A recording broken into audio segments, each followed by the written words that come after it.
Social skills include developing strong interpersonal relationships. It is important to manage your emotions and inner state.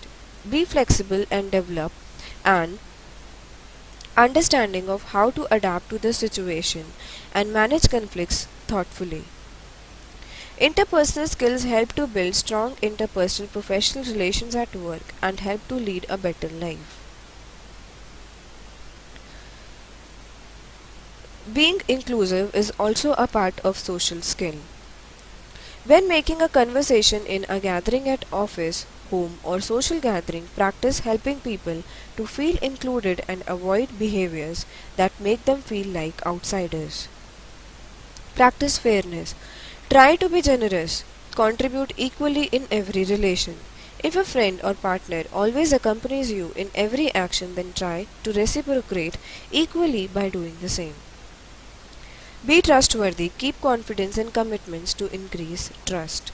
It will help to stabilize your relation. Now, moving to the next slide, let's take a look at how to examine personal ethics. People tend to trust those who are self-aware and who do not abuse their power. Practice integrity in your relationships by examining the impact of your behaviors and decisions on others. Now let's take a look at how to resolve conflicts. When opinions clash, try to understand people's viewpoints and avoid black and white thinking. In most cases, resolving conflicts involves an honest and respectful expression of feelings. In some cases, it may be necessary to let go of attachments to unimportant issues. Communicate clearly and effectively. Strong communication skills involve listening closely and expressing yourself clearly in person, over the phone and in written communications. It includes listening and speaking carefully and practicing good judgment in written communications. Be a team player. Part of being successful at work is having the skills and efficiency to work together with co-workers and being a valuable part of the team. Being a team player will help to develop worthwhile relationships with co-workers. To be a successful team player, be reliable, get to know your co-workers, learn flexibility, participate in group meetings and planning sessions. Now, having studied social skills, next let's take a look at emotional skills. Building emotional skills help to enhance emotional intelligence.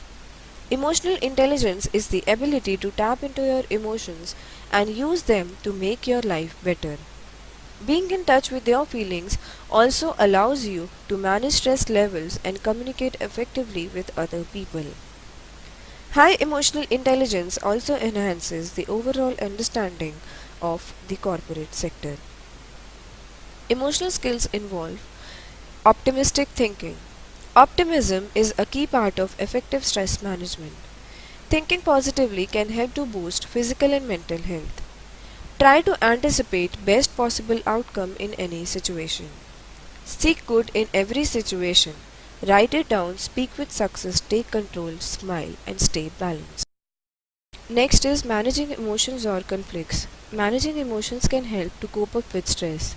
Learn how to manage your emotions, frustration, anger, irritation, worry or unhappiness at work effectively. Stop and evaluate. Don't get surrounded with worry and anxiety. Be assertive and respectful. Improve empathy skills. Empathy means being able to recognize how other people are feeling and share emotions with them. Be an active listener and pay attention to what other people are saying. When you see someone experiencing a strong emotion, ask yourself, how would I react in the same situation? Self-acceptance. The greatest challenge in life is discovering who you are. The second greatest is being happy with what you find.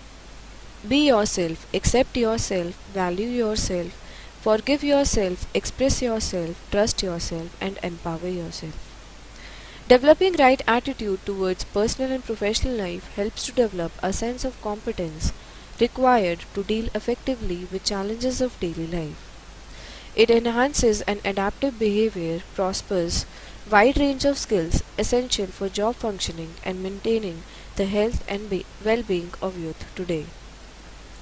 In the next presentation, we will explore the key aspects of organizational behavior.